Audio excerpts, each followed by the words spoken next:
Banashankari police ಠಾಣೆಯಲ್ಲಿ ಒಂದು ಘಟನೆ ನಡೆದಿದೆ. ಈ ಘಟನೆಯ ಸಾರಾಂಶ ಏನಂತಂದರೆ, ಶ್ರೀಮತಿ ದೀಪಿಕಾ ಜೈನ್ ಅನ್ನೋರು ಒಂದು ದೂರನ್ನು ನೀಡಿದ್ದಾರೆ. ಆ ದೂರಿನಲ್ಲಿ ತಮ್ಮ ಮಗ ಸುಮಾರು ಮಧ್ಯಾಹ್ನ 1 ಗಂಟೆ 10 ನಿಮಿಷ ಸಮಯದಲ್ಲಿ ತನ್ನ ಸ್ನೇಹಿತರೊಂದಿಗೆ ಆಟ ಆಡುವಾಗ ಆ ಪಕ್ಕದ ಮನೆಯ ರಂಜನ್ ಅನ್ನೋನು ಆ ವ್ಯಕ್ತಿ ಬಂದು ಜೋರಾಗಿ ಕಾಲಿನಿಂದ ಒದ್ದು ಗಾಯಪಡಿಸಿದ್ದಾನೆ ಅಂಥೇಳಿ ದೂರನ್ನು ನೀಡಿದ್ದಾರೆ.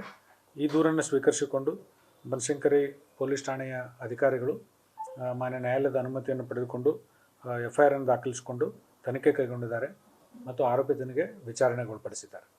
ಸರ್, ಅದೊಂದು ಮಗು ಅಲ್ಲದೆ ರಸ್ತೆಯಲ್ಲಿ ಇನ್ನೊಂದು ಮಗು ಸೈಕಲ್ ಹೊಡಿತೀವಲ್ಲ, ಅದಕ್ಕೂ ಹೊಡಿತಾನೆ. ಅದಾದ್ಮೇಲೆ ಇನ್ನಿಬ್ಬರು ಹೆಣ್ಮಕ್ಳು ವಾಕ್ ಮಾಡ್ತಿರ್ತಾರೆ, ಆ ಮಕ್ಕಳಿಗೂ ಹೊಡಿತಾನೆ. ಸೊ ಇದ್ರ ಬಗ್ಗೆ ಎಲ್ಲ CCTV ಇದೆ, ತಾವುಗಳು ನೋಡಿದ್ರಾ ಅಥವಾ ಇನ್ವೆಸ್ಟಿಗೇಷನ್ ಇನ್ಕ್ಲೂಡ್ ಆಗಿದೆಯಾ, ಏನಾಗಿದೆ? ಈಗ ಅದರದ್ದು ಹೊರತಾಗಿ ಮತ್ತೆ 3 ಘಟನೆಗಳು ಈ ಥರ ನಡೆದಿರೋ ಬಗ್ಗೆ CCTV ಫುಟೇಜ್ಗಳ ಮಾಹಿತಿ ಬಂದಿದೆ. ಈಗ ನಾನು ಏನು ಸಂಬಂಧಪಟ್ಟ ಪೊಲೀಸ್ ಅಧಿಕಾರಿಗಳಿಗೆ ಸೂಚನೆ ನೀಡಿದ್ದೀನಿ.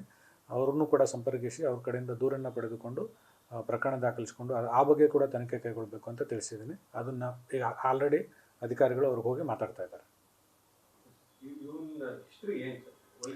ಇವನು ಜಿಮ್ ಟ್ರೈನರ್ ಆಗಿ ಕೆಲಸ ಮಾಡ್ತಾ ಇದ್ದ. ಅಂದರೆ ಪ್ರಾಥಮಿಕವಾಗಿ ಈಗ ನನಗೆ ತಿಳಿದು ಬಂದಂಥ ಮಾಹಿತಿ ಏನಂತಂದರೆ, ಜಿಮ್ ಟ್ರೈನರ್ ಆಗಿ ಕೆಲಸ ಮಾಡ್ತಾ ಇದ್ದ ಬನ್ನೇರುಘಟ್ಟ ರಸ್ತೆಯಲ್ಲಿ ಒಂದು 3 months ಬ್ಯಾಕ್ ಯಾವುದೋ ಒಂದು ಸೆಲ್ಫ್ ಆಕ್ಸಿಡೆಂಟ್ ಆಗಿತ್ತು. ಅದರ ಹಿನ್ನೆಲೆಯಲ್ಲಿ ಅವನಿಗೆ ಸ್ವಲ್ಪ ಅಂದರೆ ಈ ಮೆಂಟಲ್ ಹೆಲ್ತ್ ಸರಿಯಾಗಿಲ್ಲ, ಆ ಬಗ್ಗೆ ಟ್ರೀಟ್ಮೆಂಟ್ ತೊಗೊಳ್ತಾ ಇದ್ದಾನೆ ಅನ್ನುವಂಥ ಪ್ರಾಥಮಿಕ ಮಾಹಿತಿಯನ್ನು ನಮ್ಮ ಅಧಿಕಾರಿಗಳು ಕೊಟ್ಟಿದ್ದಾರೆ.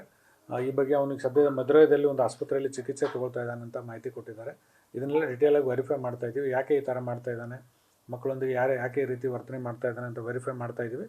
ಮತ್ತು ಇದಕ್ಕೇನು ಸಂಬಂಧಪಟ್ಟ ಯಾವ್ಯಾವ ಕಾನೂನು ನಡೆಯಲ್ಲ ಅವನ ಮೇಲೆ ಕ್ರಮ ಜರುಗಿಸಲಿಕ್ಕೆ ಸಾಧ್ಯತೆ, ಅದನ್ನೆಲ್ಲ ಕ್ರಮ ಜರುಗಿಸಲಿಕ್ಕೆ ಕ್ರಮ ತಗೊಳ್ತೀವಿ.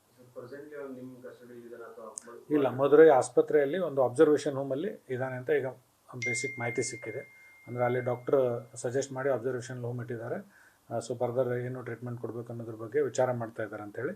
ಸೊ ಅಲ್ಲಿ ಆಸ್ಪತ್ರೆ ಅಧಿಕಾರಿಗಳಿಗೂ ಕೂಡ ನಮ್ಮ ಅಧಿಕಾರಿಗಳು ಮಾತಾಡ್ತಾ ಇದ್ದಾರೆ. ಆಸ್ಪತ್ರೆ ವೈದ್ಯಾಧಿಕಾರಿಗಳಿಗೂ ಕೂಡ ನಮ್ಮ ಅಧಿಕಾರಿಗಳು ಮಾತಾಡ್ತಾ ಇದ್ದಾರೆ. ಸೊ ಫರ್ದರ್ ಡೀಟೇಲ್ಸ್ ತೊಗೊಂಡು ಕ್ರಮ ತಗೊಳ್ತೀವಿ.